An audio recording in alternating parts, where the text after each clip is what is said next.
Assalamualaikum warahmatullahi wabarakatuh ya. Selamat berjumpa kembali ya dengan saya di channel Pangeran Surya Putung. Gimana kabarnya teman-teman, sehat? Mudah-mudahan selalu diberi kesehatan, dilancarkan semuanya teman-teman ya. Oke, saya akan melanjutkan tentang alamat-alamat atau gambar-gambaran ya yang didapat ya oleh SP atau Satrio Piningit ya teman-teman ya. Jadi SP melihat sebuah seperti batu bara ya teman-teman ya yang telah dicontohkan oleh seseorang ya. Orang tersebut bilang untuk manusiawi dan duniawi katanya yang dihalalkan oleh para raja dan dijadikan sebuah untayan-untayan ya antara ada dan tiada katanya. Antara ada dan tiada dimusrikan oleh seorang prabu ya. Enggak saya sebutkan namanya teman-teman ya. Namun ada batas untuk para raja yang sedang berebut tentang tafsir-tafsirnya.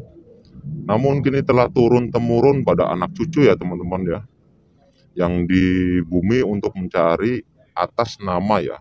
Jadi turun-temurun pada anak cucu yang ada di bumi ya atas nama ya, kebangsawan dan sebab itulah para raja memperjuangkannya untuk keturunan-keturunannya sampai kapanpun itu ya, untuk kebijaksanaan para pemimpin yang ahli di bidangnya. Nggak tahu, kita kaji lagi ya teman-teman ya. Dan di situ juga ada SP dan seorang syekh, nggak saya sebutkan ya teman-teman ya, membuat sesuatu ya di kalangan-kalangan menengah untuk wibawa seseorang ya yang tidak pernah unggul dalam urusan-urusan duniawi teman-teman. Namun SP belajar dari seorang syekh tersebut ya, nggak saya sebutkan namanya, tentang keadaan yang sangat-sangat mendesak ya. Beliau santai aja ya, karena dengan santai kita tidak mudah terjerumus ya dalam dalam situasi apapun. Maka dari itulah kita harus berakit ya atau menjalani untuk kemuliaan yang alami sehingga kita mampu menjalankannya dengan mudah. Allah selalu senantiasa untuk ada ya, kita melangkah ke depan. Yakinlah itu, kata seorang sosok seorang pria yang memberitahu ya teman-teman ya. Dan di situ ada seorang Syekh Abdul titik-titik ya, dia menandakan ya. Jadi beliau menandakan sesuatu untuk Satrio Piningit ya teman-teman ya, yang menyebabkan alam itu murka katanya terhadap manusia. Namun kata seorang Syekh tersebut ya, berkata ke Satrio Piningit, terkadang kita nomor satukan mereka, namun mereka tidak mau memahami. Tidak mau memahami kita sebagaimana tanpa orang-orang seperti kita ya. Alam akan seperti apa, tapi mereka selalu menyalahkan kita, itu kata seorang Syekh ya. Menyalahkan kita itu sebabnya terkadang alam itu murka karena ucapan-ucapan mereka yang tidak berterima kasih atas penjagaan alam untuk mereka.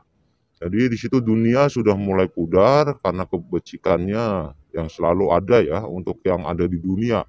Jadi orang-orangnya yang melakukan sesuatu nggak baik ya. Dan di situ juga kata SP ya, di bukit salju ya, kita tidak bisa memadami salju kata SP ya, yang melekat ke bumi. Hanya ketentuan Sang Maha Agung lah yang bisa memadami bumi salju itu. Karena kesaktian orang itu terbatas kata SP. Hanya kekuatan Allah lah yang kokoh, satu kearifan hati ya. Kearifan hati, dua keimanan dan ketakwaan. Jangan diukir ya, jangan diukirkan dengan kata-kata lillah yang mewakili kita. Itu salah. Karena pegangan kita itu kesempurnaan dalam hati yang kuat atau kita sudah bisa mengendalikan hati ya teman-teman ya. Itulah kebijakan manusia seperti kita, namun jarang yang bisa memahami, terkecuali orang-orang tertentu seperti kita ya. Kita kaji lagi ya, kita dalamin lagi teman-teman. Dan di situ juga SV melihat ya ada sebuah air terjun ya yang sangat kelam ya, sangat dalam ya, dan dalam ya, kelam dan dalam ya.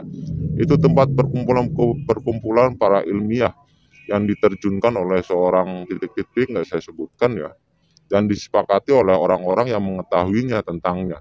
Namun SP mengatakan ya teman-teman ya, SP mengatakan kepada mereka ada kejanggalan di sesuatu tempat.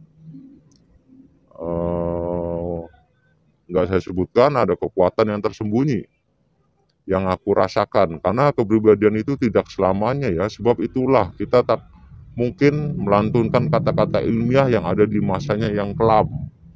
Kita kaji lagi teman-teman ya, ini masih mentah ya. Dan di situ SB menyeberangi sungai terbesar ya di daerah titik-titik yang nggak saya sebutkan, dan mematahkan tombak bundaran yang bertembus ke jurang. Jadi mematahkan suatu seperti tombak ya yang tembus ke jurang.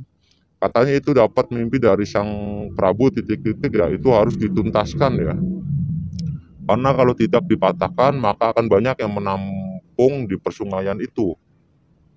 Tidak masalah jika akan terjadi banjir bandang ya, itu demi kebaikan para manusia, agar tidak ada kejadian penampungan goib.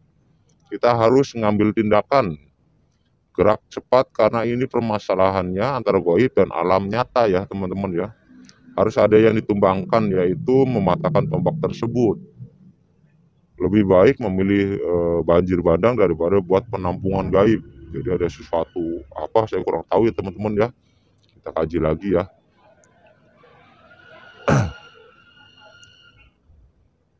Jadi kita kaji lagi, kita ambil yang baik-baiknya, buang yang buruknya teman-teman ya.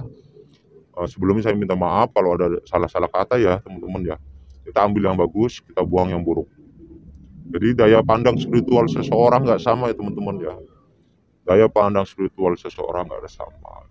Dan juga bukan sebagai bahan perdebatan ya teman-teman ya. Kalau nggak suka di skip aja nggak apa-apa ya. Skip aja nggak apa-apa. Terima kasih juga buat teman-teman yang udah subscribe ya, yang udah komentar baik-baik ya. Mudah-mudahan selalu diberi kelancaran rezeki, dikuatkan lahir batinnya teman-teman ya. Oke, segitu dulu. Nanti kita kembali lagi ke bagian-bagian selanjutnya ya teman-teman ya. Oke, assalamualaikum warahmatullahi wabarakatuh.